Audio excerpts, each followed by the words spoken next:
Ontem, depois de aproximadamente 25 anos, tive a oportunidade de voltar ao Vaticano. Passei muito tempo afastado da cidade de Deus e também do lar do diabo que fica à espreita dos desavisados. Mas sabe aquela sensação que você sente, que parece que você esteve naquele lugar ontem? Nem parece que foram 25 anos longe de Roma. Tantas lembranças me rodeiam, muitas delas terríveis nos arredores de Roma por onde passei. Coisas que, às vezes, conto aos meus alunos de parapsicologia. Muitos deles não acreditam e são céticos em relação a muitos casos. Um deles é o terrível e macabro caso do menino Mateu. Deixa eu abrir um pouco da minha vida para você. Eu nasci em 1955 na cidade de Turim, na Itália. Bela cidade e a comida maravilhosa. Quando você tiver uma oportunidade, passe lá. Você não vai se arrepender. Merchandising à parte, desde a minha infância, sempre fui apaixonado por histórias de terror, paranormalidade e coisas sobrenaturais. Apesar de ter nascido na Itália, em 1961, meus pais se mudaram para Monroe, Connecticut, Estados Unidos, pois meu pai era norte-americano e minha mãe italiana. Aos 13 anos de idade, tomei conhecimento de um casal que atuava em casos paranormais. Comecei a me apaixonar pelo trabalho deles. Sempre que podia, passava na frente da casa deles e muitas vezes cumprimentava o Sr. Edward com um aceno. Depois de um tempo, ficou mais difícil vê-los. Em 1971, quando eu tinha 16 anos, a vida deles deu uma guinada com um caso bem proeminente na época, o caso da família Perel. Esse caso deu origem, nos tempos atuais, ao filme Invocação do Mal. Acho que vocês já sabem de quem eu estou falando. Isso mesmo, do Sr. e Sra. Warren. Eles foram a base do que eu sou hoje. Sei que houve alguns tropeços no caminho deles, mas eles foram a base para tudo que eu fiz até hoje. Aos 21 anos, precisei voltar para a Itália. Fiz um curso de teologia, depois parapsicologia e, por fim, depois de quase morrer em um caso de possessão demoníaca que enfrentei, fui aceito no Colégio de Exorcismo do Vaticano. Aos 29 anos, já estava pronto para a guerra. Aos 33 anos, eu já atendia inúmeros casos de fenômenos paranormais. Certa vez, estava em meu escritório com minha secretária Juliette, uma pessoa altamente competente no trabalho, e posteriormente veio a ser a minha cunhada. Quando ela entrou pela porta, estava muito séria e me disse: Alec, tem um caso aí fora, mas eu preciso que você se segure. Sei que você gosta de rir com facilidade, mas por favor, aguente ao máximo que puder, pois estamos precisando de casos. Você me compreendeu? Fiquei assustado, mas balancei minha cabeça positivamente e comigo mesmo me perguntava o que levaria Juliette a falar tal coisa. Ela saiu da sala e logo após entrou uma senhora baixinha, de rosto sério e cansado. Carregava algo como uma mala ou caixa coberta por um pano preto. Minha assistente sentou aquela senhora na poltrona e perguntou se ela queria água ou café com bolachas. Mas a senhora não quis nada e logo começou a falar comigo. Olhe, isso que vou falar pode parecer loucura da minha cabeça. Sei que as pessoas riem de mim quando falo, mas por favor, atente ao que vou dizer. A senhorinha, por nome Matilde, levantou o objeto que ela trazia coberto e pôs sobre a mesa. Já subiu um cheiro estranho. Quando ela tirou o pano, havia um galo dentro de uma gaiola. E ela continuou a falar: esse é Crisóstomo, um galo da nossa família. Era o xodó do meu marido, mas ele nos deixou. Doutor, eu tenho certeza que o Crisóstomo está possuído por alguma entidade. Ele era quieto, sempre com seu canto pontual às 4h45 da manhã. Era o meu despertador, onde eu acordava e ainda acordo para fazer o café para os meus filhos e netos que moram comigo. De uns meses para cá, eu tenho acordado com Crisóstomo cacarejando em meu ouvido. Não aguento mais levar susto. Ele sobe em cima da cama. Quando vê que estou dormindo, ele começa a cantar. É só eu abrir os olhos que ele para. Me ajude, doutor. Não quero fazer mal ao nosso galo, mas ele vai me matar de susto. Tenho uma leve certeza de que é o rabugento do meu marido que incorporou nele e quer me matar para me arrastar para o inferno onde ele está, pois ele foi um homem mau para mim. Sério, eu juro que eu estava me segurando para não rir, mas aquelas últimas palavras de Dona Matilde me comoveram. Pedi para que ela deixasse o galo comigo por pelo menos 28 horas para tentar descobrir o que poderia estar acontecendo. Perguntei à senhora a que horas ele aparecia na cama dela e ela me disse que era entre as 3 e as 3:30 da madrugada. Isso me fez ficar alerta. Então chamei um amigo veterinário para examinar o galo. Ele me informou que o galo já era velho, mas estava com a saúde em dia. Levei o galo para casa e ele fez exatamente o que a senhora Matilde havia falado. Entre 3 e 3:30 da madrugada, subiu na minha cama e começou a cacarejar. Fez isso por 2 noites. Confesso que, no segundo dia, tentei exorcizá-lo, mas o galinho não manifestou nenhuma entidade. Aí você me pergunta, já viu como um galo se manifesta? Não, nunca vi, mas se ele se comportasse de uma forma normal para um galo, eu saberia que estaria possuído. No dia seguinte, liguei para a senhora Matilde e pedi mais tempo com o animal. Passei 5 dias tentando de tudo, porém nunca havia tentado o óbvio. Na sexta noite, após 5 noites terríveis e mal dormidas, acordei antes das 3 e Crisóstomo estava lá, em sua gaiola, que eu deixava aberta no meu quarto, mas ele não saía. Olhei para ele e fui em sua direção. Verifiquei se tinha água, estava tudo bem, porém não tinha comida. Ele havia comido tudo que eu havia colocado.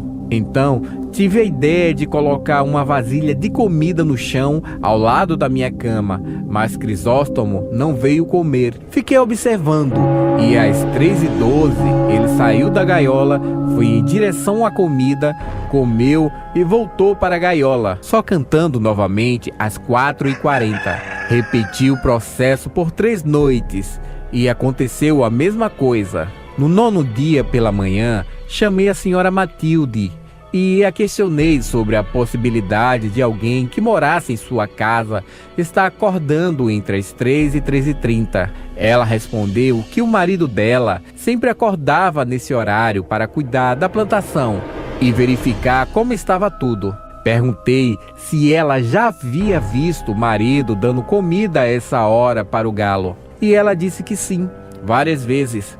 Por fim, perguntei quando o galo começou a fazer isso e ela me contou que foi no 2º dia após a morte do marido. Por isso, ela acreditava que era o espírito dele tentando continuar a atormentá-la. Confesso que me contive de felicidade, pois não era nada sobrenatural, era apenas um galo com fome.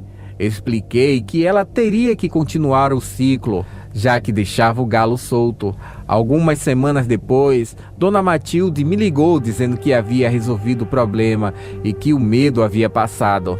Esse não foi o único caso hilário ou natural. Outra senhora entrou em contato comigo para dizer que sua casa estava infestada de fantasma. Na verdade, era um parente que queria que ela vendesse a casa e estava armando confusões, se passando por fantasmas para que ela vendesse a propriedade e ele ganhasse uma comissão, já que a venda seria para uma construção de um shopping. Houve outros casos realmente sobrenaturais que eu e minha equipe conseguimos resolver, mas houve um caso, esse foi um dos mais difíceis para mim, se não o mais difícil. Um garoto de 12 anos chamado Mateu estava no escritório em uma tarde de início de outubro. Era uma bela sexta-feira.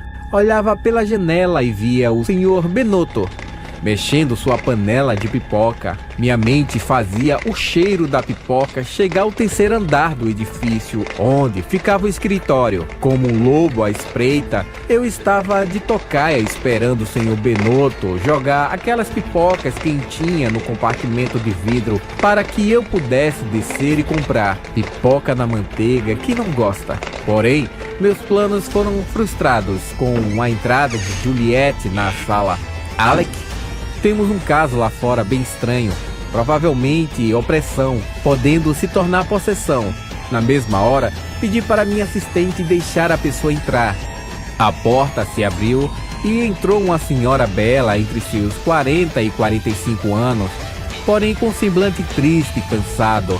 Assim que ela entrou, já foi falando: Senhor, por favor, ajude meu filho. Tem algo o perseguindo e não é deste mundo. Já não dormimos bem, pois inúmeras coisas estranhas estão acontecendo com ele e na minha casa. Ela estava desesperada, chorando, com medo de algo grave acontecer com seu filho e com eles. Pelo carro estacionado lá fora, podia ver que eram pessoas bem-sucedidas. E realmente eram. Sua família vinha de uma linhagem de fabricantes e comerciantes de tecidos. E eles também tinham 4 restaurantes bem conhecidos espalhados pela cidade. O menino estava no canto, também em pranto, olhando para sua amável mãe, que em um ato de desespero viera até nós. Ela nos contou que já havia chamado padres para benzer a casa, mas nada adiantou. As coisas se acalmavam e depois voltavam piores, como de costume. A interrompi, pois sempre acreditei que até mesmo as histórias vinham contaminadas com presenças sobrenaturais. E eu não queria ter meu refúgio maculado por qualquer que fosse as forças ocultas que estavam atrás daquela família, quebrando meus tão suados souvenirs na minha estante. Falei para ela: Senhora, estamos prontos a lhe ajudar, mas precisamos ir até o local. E lá a senhora nos contará toda a história enquanto minha equipe avalia o local. Lá estipularemos o preço pelo serviço de limpeza. Não me gabando, mas os nossos métodos de limpeza nunca falharam. Lembro-me do caso da família De Luca. Havia um espírito perdido na casa deles, onde todas as noites ficava jogando pedrinhas na porta do quarto deles. E algumas vezes eles viam o vulto do espírito pela casa. Um senhor idoso que, infelizmente, morreu por abandono da família. Por mais engraçado que seja, o espírito só queria encontrar a porta de saída da casa para seguir seu caminho. Ele estava perdido e não lembrava como saía. Pelo que levantamos, ele já estava ali há mais de 60 anos. Imagine você ficar procurando a saída da sua própria casa durante todo esse tempo.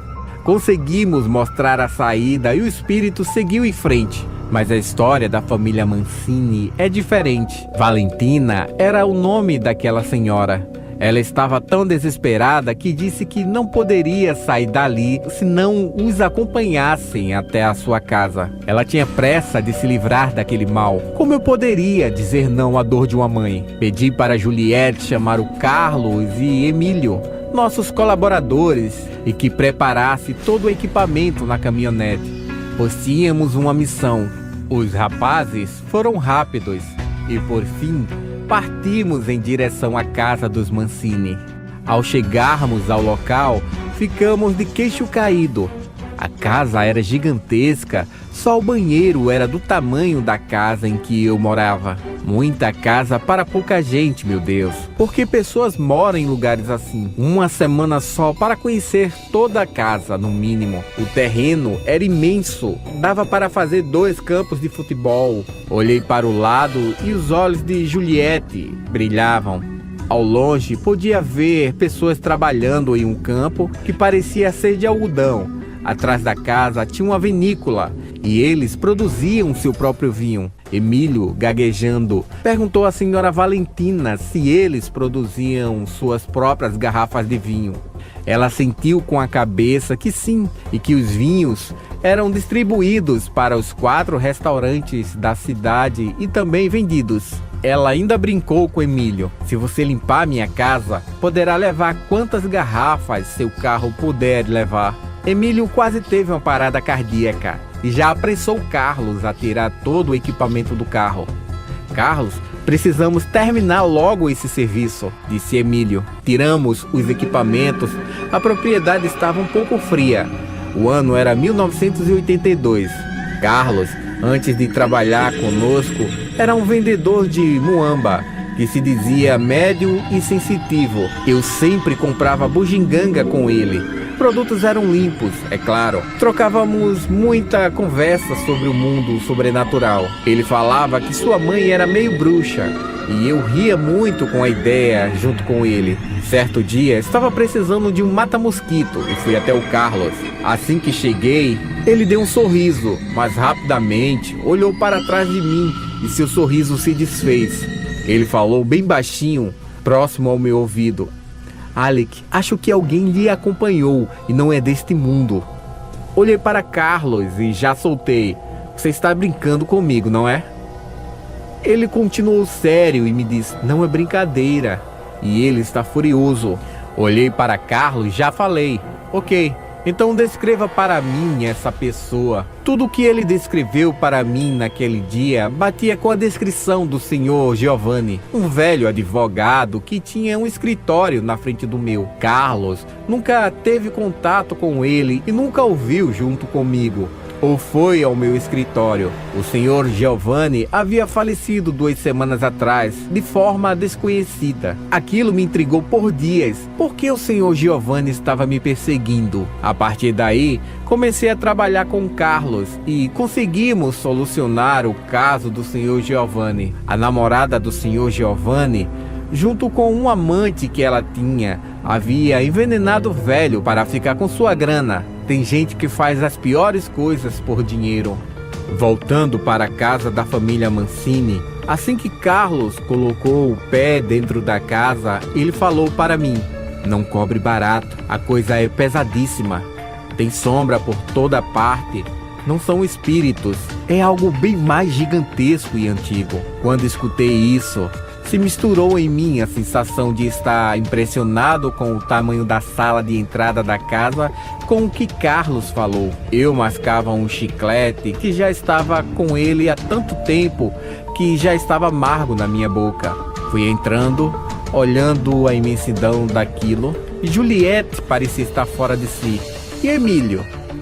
Emílio já havia sumido, ido conhecer a adega com o empregado da casa. Perguntei à senhora Valentina onde poderíamos conversar e ela nos pediu para acompanhá-la. Ao chegar em uma biblioteca que também servia como escritório, conheci o esposo da senhora Valentina, chamado Nicolo. Ele era um homem simples e simpático, parecia um modelo de revista. Me senti uma formiguinha ao lado daquele homem tão alto. Ele já me perguntou quando poderíamos começar, e eu falei que ainda era muito cedo para falar, mas que seria o mais breve possível. Nesse momento, ele fechou o rosto e me falou: você não tem a mínima ideia do que estamos passando. Meu tio me indicou o seu escritório porque vocês foram bem-sucedidos em limpar a casa dele.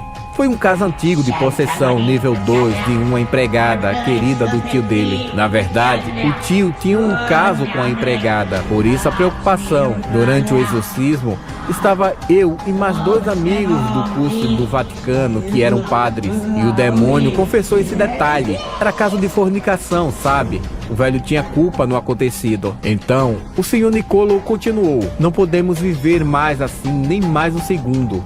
Preciso que vocês comecem hoje.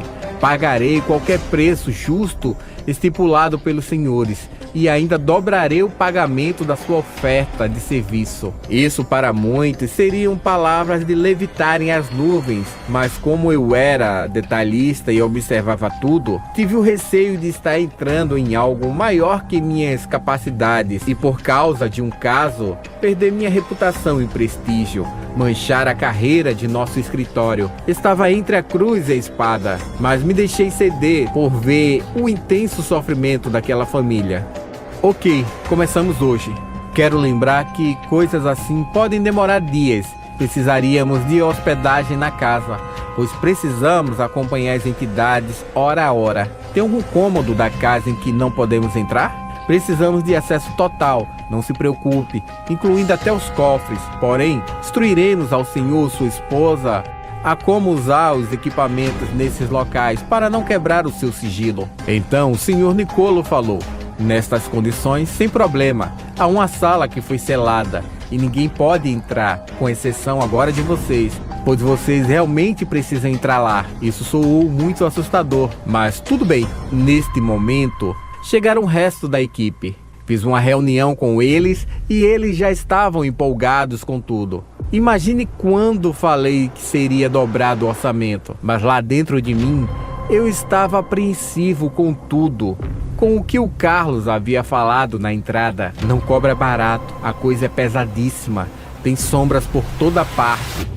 Não são um espírito, é algo bem mais gigantesco e antigo. Isto estava se revirando dentro de mim. E se for algo que nunca conhecemos, nem por livros? Só tínhamos um problema. Nosso operador de câmera havia desaparecido. Provavelmente é algum bordel bêbado por aí. Não tínhamos tempo para procurá-lo. Foi aí que a Juliette falou: Alex, eu tenho alguém que pode nos ajudar. Minha irmã mais nova é jornalista e também mexe com filmagem e fotografia. Ela poderá nos ajudar. Só que ela está na Espanha e estará chegando amanhã. Você vai gostar de trabalhar com ela. Eu amava trabalhar com a Juliette. Sempre fomos amigos desde o curso. Nunca houve nada além de amizade. E ela namorava um grande amigo meu. Mas essa irmã nunca tinha visto. Mas se vem da Juliette, acredito que seja ao nível dela. Com todos reunidos, informamos ao casal que começaríamos pela manhã. A chegada da irmã de Juliette estava prevista para as 6 horas do dia seguinte na casa.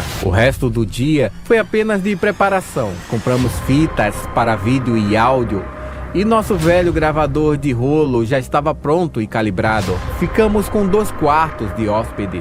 Um para os meninos e outro para as meninas. Anoiteceu, fomos dormir e, naquela noite, nada aconteceu, exceto pelo Carlos, que roncava muito e não parava de soltar pum.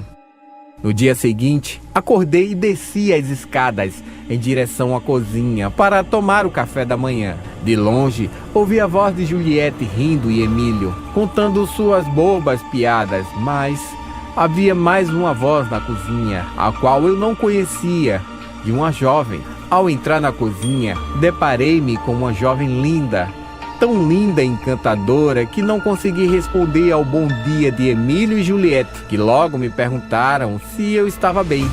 Gaguejando, tentei disfarçar a situação para ninguém perceber meu encanto pela garota. Tudo sim, estou bem, e vocês? Juliette e Emílio responderam: muito bem. Para uma casa mal assombrada, até que a noite foi tranquila. Juliette continuou: sei que você já percebeu a presença dela, mas essa aqui, como te falei, é a minha irmã, Cassandra. Então respondi: Cassandra, encantado. Bom conhecer nossa nova integrante da equipe. Juliette olhou sarcasticamente para mim e falou, tão encantado que perdeu a fala. Foi constrangedor, mas rimos bastante. Naquele dia, passamos toda a manhã organizando no escritório e pela casa todos os equipamentos, sensores de temperatura, câmeras, microfones e etc. E também montamos um quartel-general na sala. Durante a tarde, quando Mateus chegou, nos sentamos na sala com os pais presentes, para podermos entender o que estava acontecendo. O próprio Mateus estava seguro para contar a história junto com os pais. Então eles começaram a narrar. Em uma terça-feira, todos da casa tiveram algum problema para ir à escola buscar Mateus. E, por algum motivo, o menino resolveu não esperar e decidiu ir para casa sozinho. Enquanto Mateus caminhava, havia uma mata fechada de um lado do caminho e do outro um posto de combustível e algumas lanchonetes. Mateus ouviu uma voz atrás dele dizendo: Ei menino, você pode me ajudar? Mateus parou e olhou para trás. Era uma menina da mesma idade que ele, muito bonita, vestida de vermelho. Até a fita do cabelo era vermelha, mas estava descalça. Então Mateus respondeu: O que você quer? Ela disse: Você pode me ajudar a abrir essa caixa? Está muito difícil. Ela então estendeu a mão e entregou uma caixa de metal com detalhes em bronze, cheia de símbolos. Mateus a pegou e, olhando para a caixa que já trazia consigo um ar de mistério, começou a analisá-la e tentou abri-la, mas não conseguiu. Olhando para a caixa, ele falou: "Desculpe, eu não consigo. Tem que ver uma pessoa mais velha e forte." Quando Mateus olhou para a menina, ela não estava mais lá. Olhou para os 4 cantos, foi até o posto, perguntou sobre a menina e ninguém a viu. Foi à lanchonete, mas a menina não estava lá, até que um panfleto colado na porta da lanchonete chamou sua atenção, dizendo: "Procura-se desesperadamente." Era a garota que lhe entregou a caixa, e ela estava desaparecida há alguns dias. Assustado, ele colocou a caixa dentro da mochila e se virou para ir embora. Quando olhou para frente, viu do outro lado da estrada a menina fazendo um sinal com as mãos para que ele abrisse a caixa e rindo. Quando Mateus correu em direção a ela, passou um caminhão, quase o atropelando. Quando o caminhão terminou de passar, a menina havia desaparecido de novo. Assustado, Mateus correu para casa. O resto do dia, o jovem continuou tentando abrir a caixa. Não contou o ocorrido para ninguém. Que experiência bizarra ele havia passado. E ele se perguntava: será que era um espírito? Já era tarde da noite e Mateus estava obcecado em abrir a caixa. Até mesmo na hora do jantar, onde seus pais precisaram repreendê-lo para deixar a caixa de lado e jantar. Mas nenhum dos dois tentou saber que caixa era aquela. Já na cama, ele passava o dedo sobre os relevos com gravuras que tinha naquela caixa, que era do tamanho de uma caixa de joia ou relógio. Ele estava hipnotizado com aquelas gravuras, quando seu dedo passou em uma parte da caixa e acabou cortando, molhando de sangue aquela extremidade da caixa. Então, ela se abriu. Ao abrir a caixa, ela esquentou de tal forma que queimou a mão de Mateus, ficando as marcas das gravuras na mão do garoto, que deu um grito de dor. Ele correu para o banheiro do seu quarto para lavar a mão com água fria da torneira. Enquanto lavava as mãos, sentiu um formigamento na parte de baixo dos seus olhos. Ele foi se aproximando do espelho e percebeu em sua pálpebra inferior algo se mexendo. Ele foi puxando seus cílios para ver por dentro da pálpebra, e foi aí que ele viu um vermezinho saindo. Assustado, ele pegou com o dedo aquele verme e foi puxando, pois era longo, até sair por inteiro e o jogar dentro da pia, descendo pelo ralo. Desesperado, começou a limpar os olhos com água. Quando Mateus foi levantando os olhos para ver se tinha mais alguma coisa, viu no espelho seus olhos brancos e suas pálpebras cheias de vermes. Ele começou a gritar e lavar os olhos, e os vermes iam caindo, junto com bastante sangue dos olhos. E Mateus gritava até que seus pais chegaram ao seu quarto e o encontraram lavando o rosto com sabão líquido e desesperado. Os pais perguntaram o que estava acontecendo. Ele, gritando, dizia que seus olhos estavam cheios de vermezinhos, mas seus pais, olhando, não viram nada, pedindo para ele se acalmar. Os olhos dele só estavam um pouco vermelhos devido ao sabão. Nesse momento, a mãe de Mateus nos trouxe a realidade e falou: aquele dia foi assustador. Nunca havíamos visto nosso filho daquela forma, mas infelizmente aquele dia não se comparava com o que estava por vir. E o pai dele continuou a nos contar a história. Naquela mesma noite, lá pelas 2 da manhã, o pai de Mateus estava voltando da biblioteca, onde também era o escritório. A porta do seu quarto estava fechada, mas ele podia ouvir sua esposa, que estava ao telefone. Estava tendo uma conversa picante com um homem, e dava para entender que ela estava tendo um caso com aquele homem. Ele queria entrar e acabar com aquilo, pois já estava furioso, mas decidiu escutar mais. E ela, ao telefone, continuava a falar muito mal do seu marido. O xingava de tudo e falava que não via a hora de deixá-lo. A conversa chegou a um ponto que ele pôs a mão na maçaneta para abrir, quando escutou uma voz atrás dele. Achei que iria dormir no escritório. Ao olhar para trás, viu sua esposa, Na mesma hora, ele ficou pálido e correu, abriu a porta do quarto. Sem falar nada com a esposa, saiu procurando dentro do armário, debaixo da cama, e não havia ninguém lá dentro. E o mais intrigante era o telefone que estava fora do gancho. A sua esposa, já desconfiada de tudo aquilo, perguntava o que estava acontecendo. E ele apenas respondeu que não era nada. E ele achou que tinha escutado alguém falando dentro do quarto. Ela respondeu que não tinha sido ela, pois estava no quarto com Mateu, que ficava na frente do quarto deles.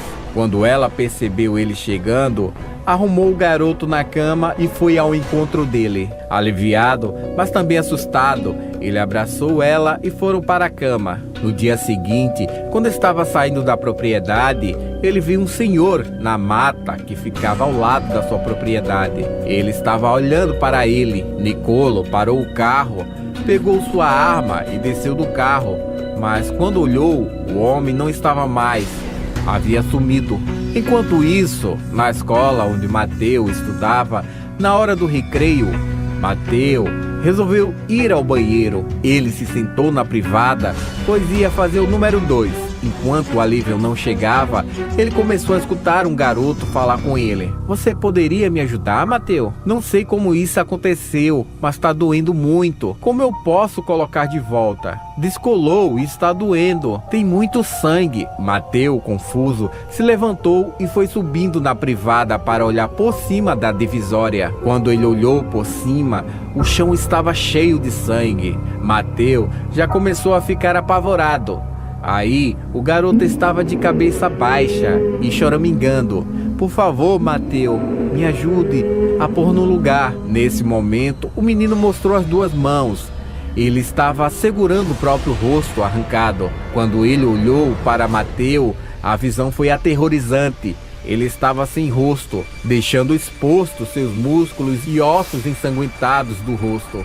Nesse momento, Mateu desceu correndo do vaso, enquanto o jovem segurava o rosto indo atrás dele.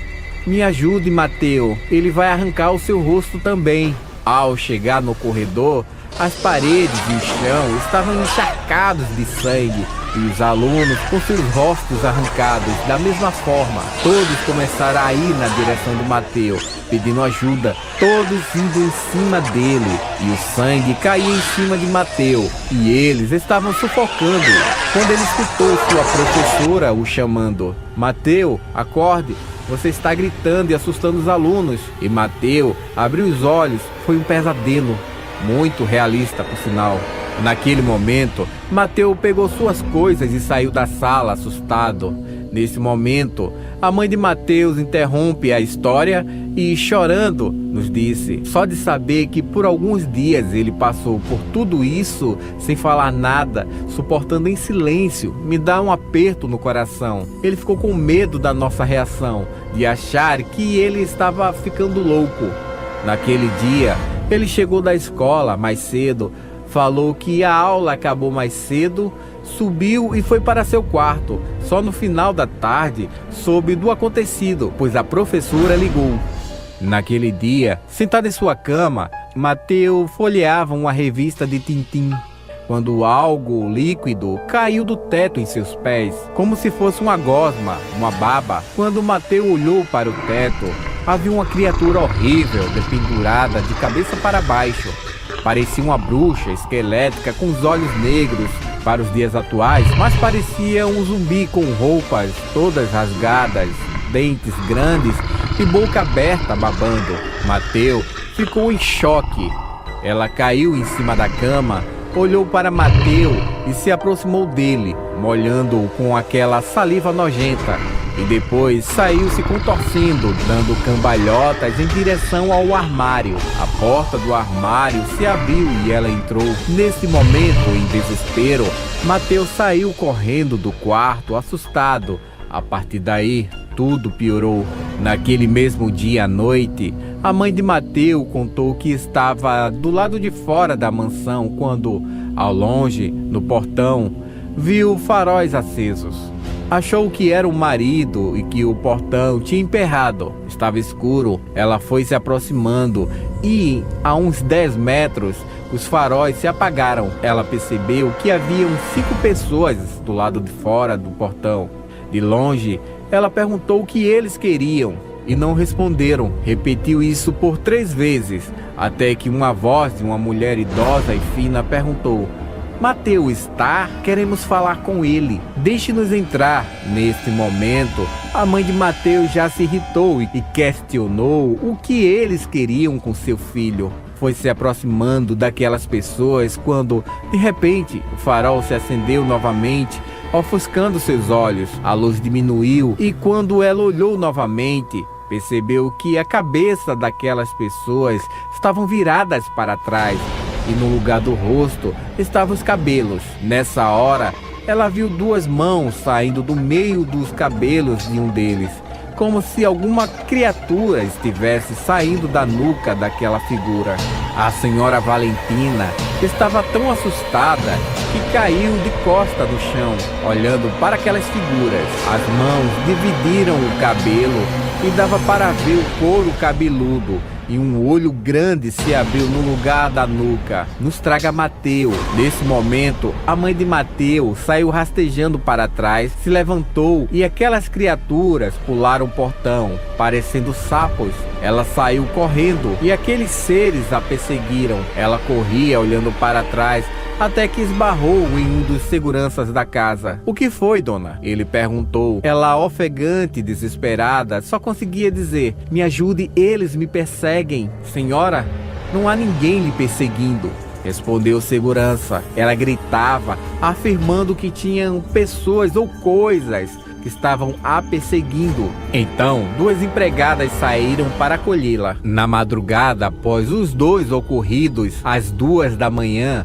o pai de Mateu viu uma movimentação lá fora pela janela do 1º andar. Havia um senhor todo de branco, chapéu branco e uma bengala que parecia preta, polida, pois de longe dava para ver o brilho. Ele estava conversando com o caseiro às 2 da manhã, fora do portão. O que aqueles 2 faziam acordados? Será que era algum problema? Aquele senhor parecia saber que o pai de Mateu estava olhando, pois ele olhou para a janela e acenou com o chapéu. Intrigado, o senhor Nicolo resolveu saber o que estava acontecendo. Mas quando chegou lá fora, o senhor de branco não estava mais lá no portão, nem o caseiro. A luz da casa de ferramenta estava acesa.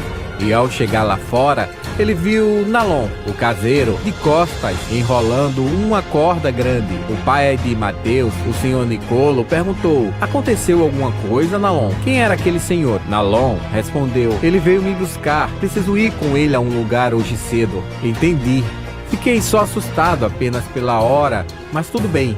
Boa noite", disse o senhor Nicolo e saiu dali e foi dormir. Lá pelas 5 da manhã, a família foi acordada por gritos de desespero. Em uma árvore, em frente ao portão da propriedade, Nalon estava enforcado.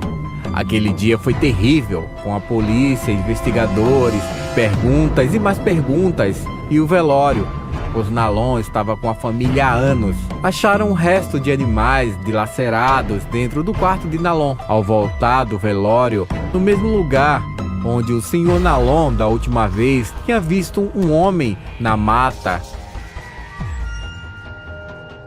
ele viu aquele senhor olhando para ele dentro do carro. Parou o carro, desceu e falou: "Ei, você aí, o que você queria com Nalon?" O homem virou de costa e adentrou a mata. O senhor Nicolo foi em sua direção e aquele homem deu uma gargalhada e depois um grito tão horrível e desapareceu. Isso mesmo, sumiu. O senhor Nicolo deu meia volta e voltou correndo para o carro, se perguntando se seria morte ou um demônio. Certa noite, enquanto subia as escadas, o senhor Nicolo se deparou com uma figura macabra, uma sombra, como uma silhueta de uma criança.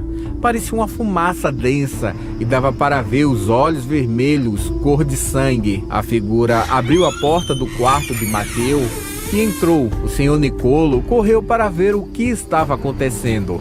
Quando abriu a porta, aquela coisa estava em pé em cima da cama de Mateu.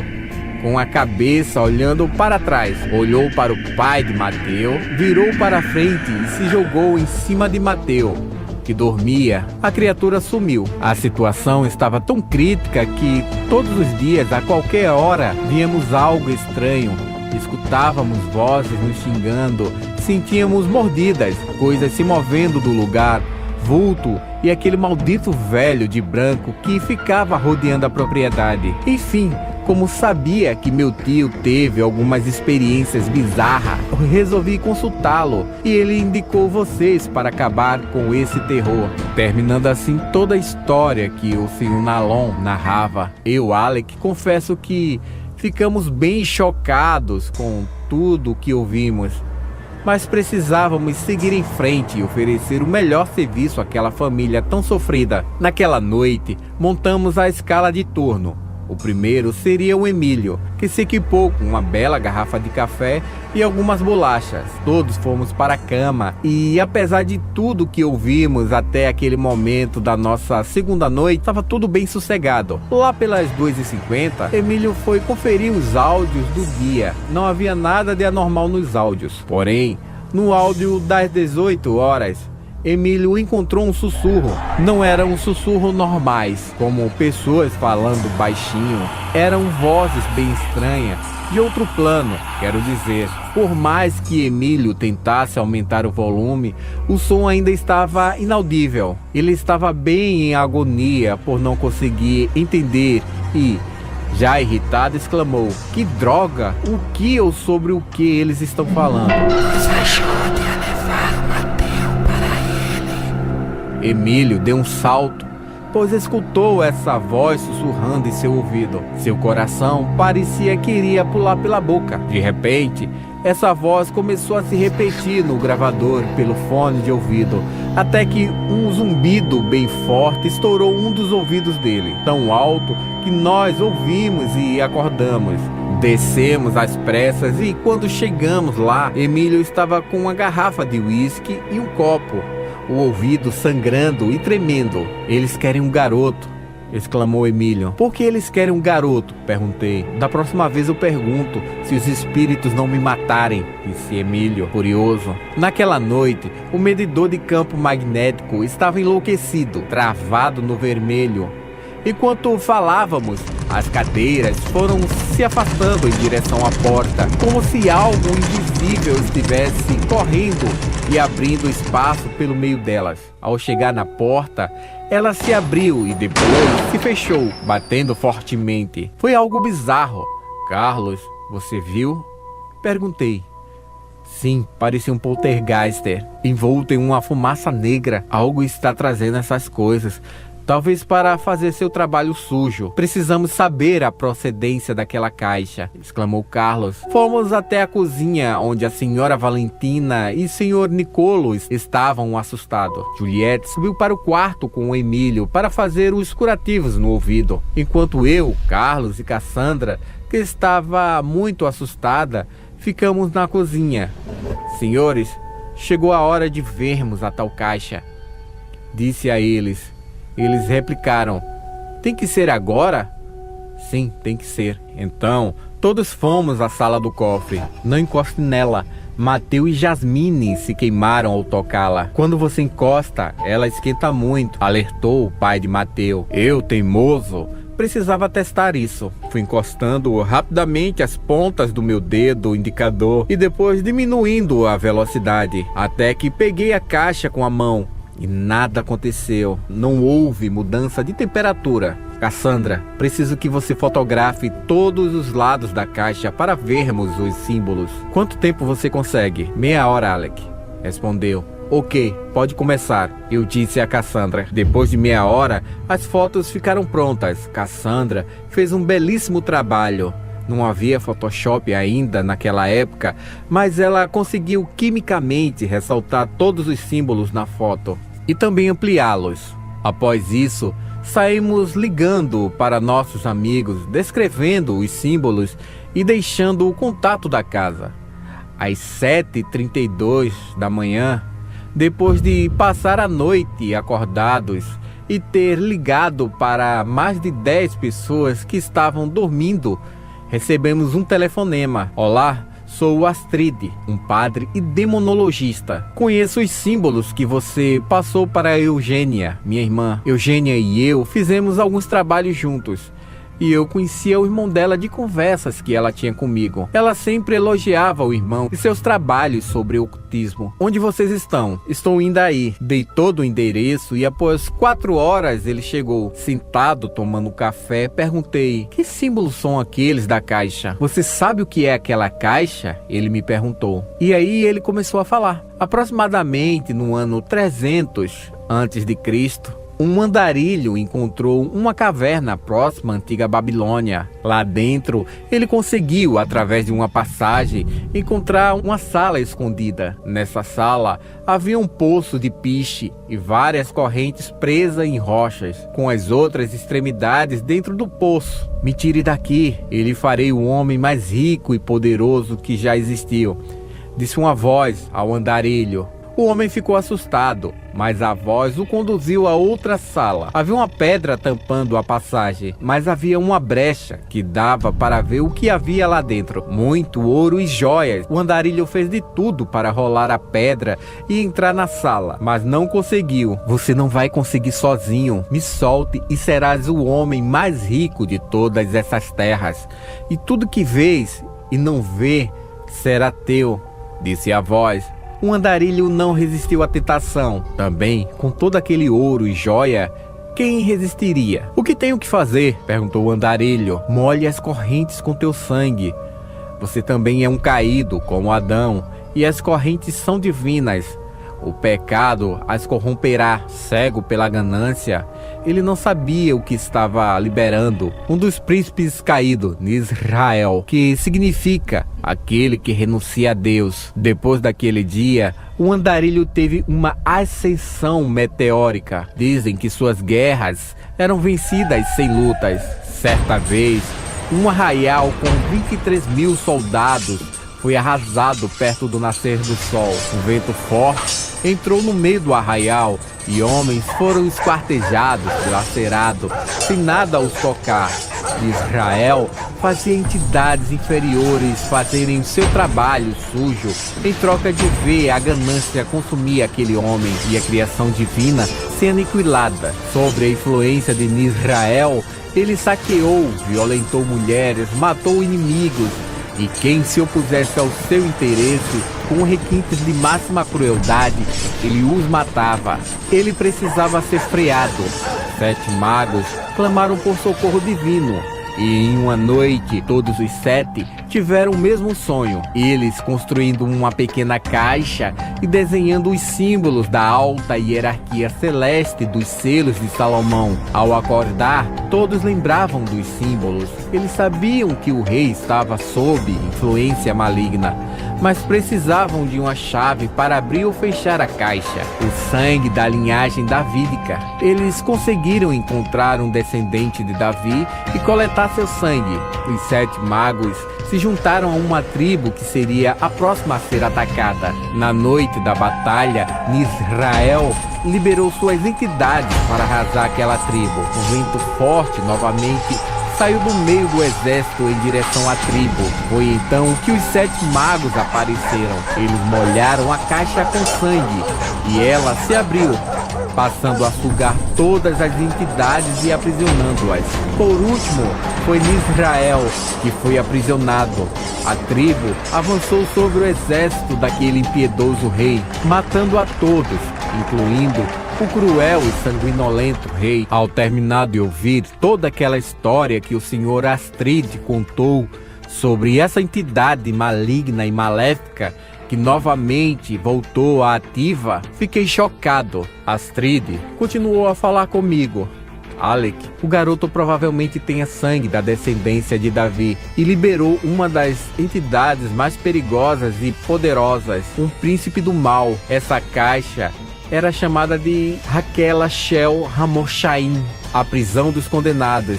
A entidade quer destruir o garoto, pois ele tem o poder de aprisioná-la novamente, mas precisa ser da mesma forma que ele abriu a caixa. E o príncipe das trevas precisa estar próximo. Ele não pode se aproximar do garoto à força. O garoto precisa ser levado até ele. Depois disso tudo, de toda a ajuda, o senhor Astrid foi embora. Prometi, depois de tudo aquilo, o recompensar ao término do serviço. Naquela noite, fomos dormir e Carlos ficou de vigia. Estava dormindo quando Juliette entrou no meu quarto, apenas de lingerie, por isso só já estranho. Eu nunca tinha visto daquela forma. E subiu na minha cama, dizendo: faz tempo que eu queria fazer isso. Tentei me esquivar, mas ela era forte. Pedi para ela parar, dizendo que ela era uma grande amiga minha e que o namorado dela também era amigo meu. Ela tentava me beijar e eu recusava, até que a própria Juliette, sua irmã e Emílio entraram no quarto. Que barulho é esse, Alec? Que merda é essa? A Juliette, que estava em cima de mim, olhou para outra Juliette e disse: estou fazendo aquilo que você sempre quis. Quando aquela coisa que estava em cima de mim se virou, metade do seu rosto estava em decomposição, cheio de vermes e com os ossos à mostra. Empurrei aquela coisa e corri em direção à porta.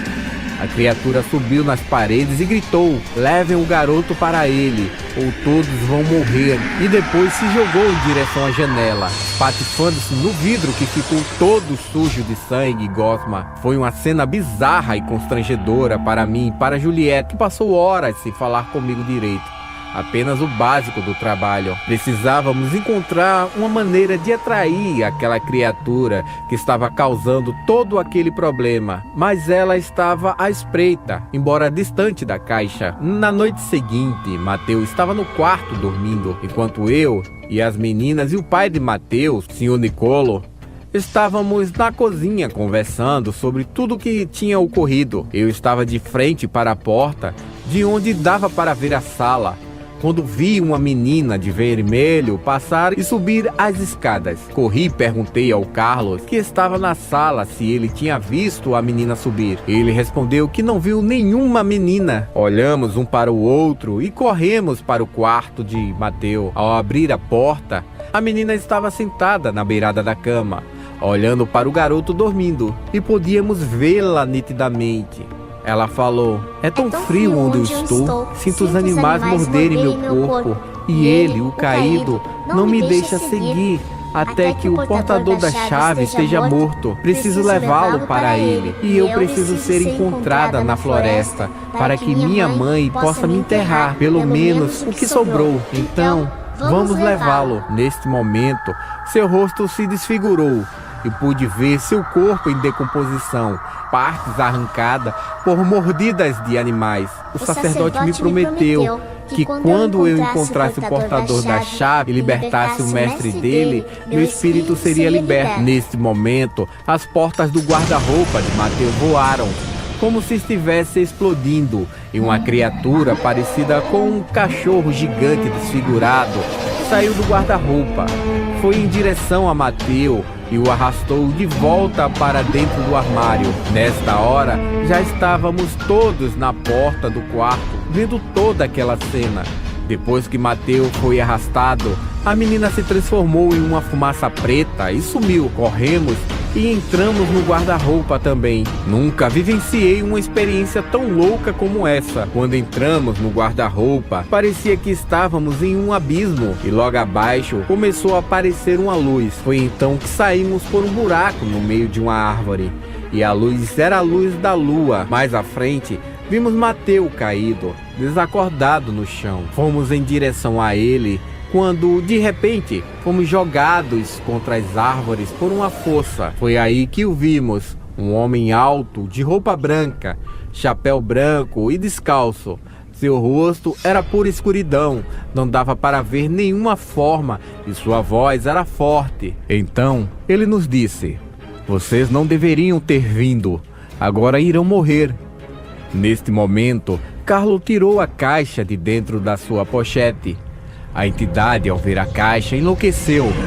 Lançou-se sobre Mateus e começou a arrastar para longe de nós. Criaturas começaram a surgir das sombras, demônios, espíritos e seres da noite.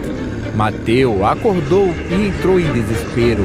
Estávamos prestes a ser dilacerados por aquelas criaturas. Foi então que tive a ideia mais louca e arriscada de todas. Peguei a caixa da mão de Carlos e arremessei em direção à cabeça de Mateu, pedindo a Deus que isso não o matasse. Como um bom arremessador, acertei a testa de Mateu, que desmaiou com o impacto. A entidade saltou para longe da caixa e riu. O que você fez? Jogou fora a sua única chance? Carlos começou a rir, e eu também.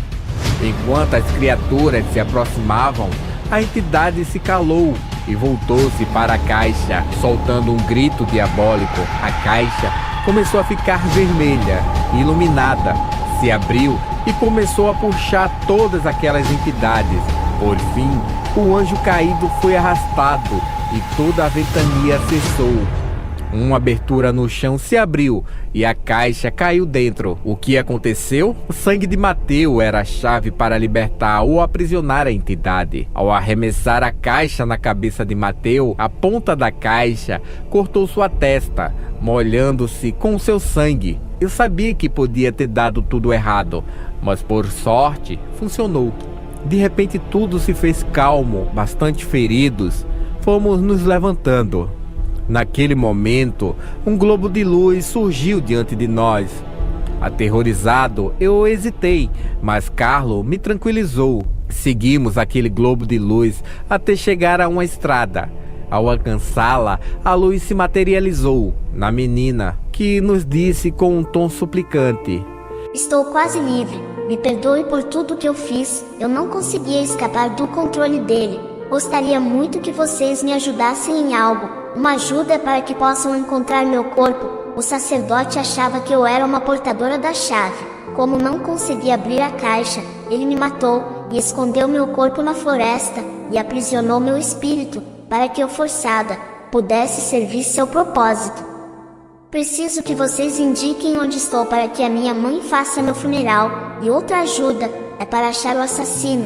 Existem outras crianças presas com ele. Ela descreveu onde estava seu corpo e nos informou onde o assassino morava. Naquela mesma noite, ligamos anonimamente para a polícia e contamos tudo. No dia seguinte, os jornais estampavam a notícia: psicopata é preso após assassinar uma menina e manter 7 crianças em cativeiro.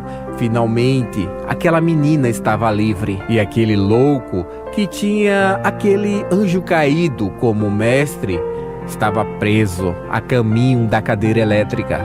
Finalmente, a família Mancini estava livre. Todo o terror havia acabado e Mateu não precisava mais se preocupar com aquelas criaturas que o tanto aterrorizava.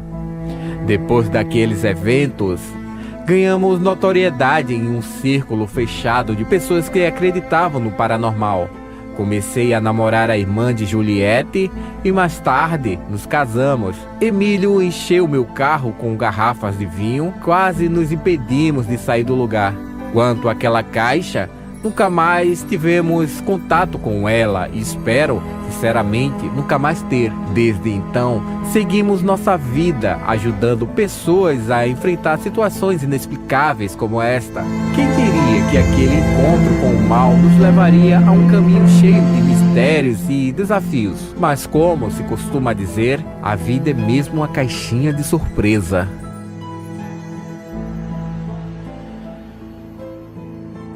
Então é isso, pessoal, mais uma Creepypasta, espero que vocês tenham gostado e, como sempre, por favor, deixa teu like, se inscreve no canal e compartilha com teus amigos o nosso canal, isso nos ajuda a fortalecer. Valeu, pessoal, e até a próxima história.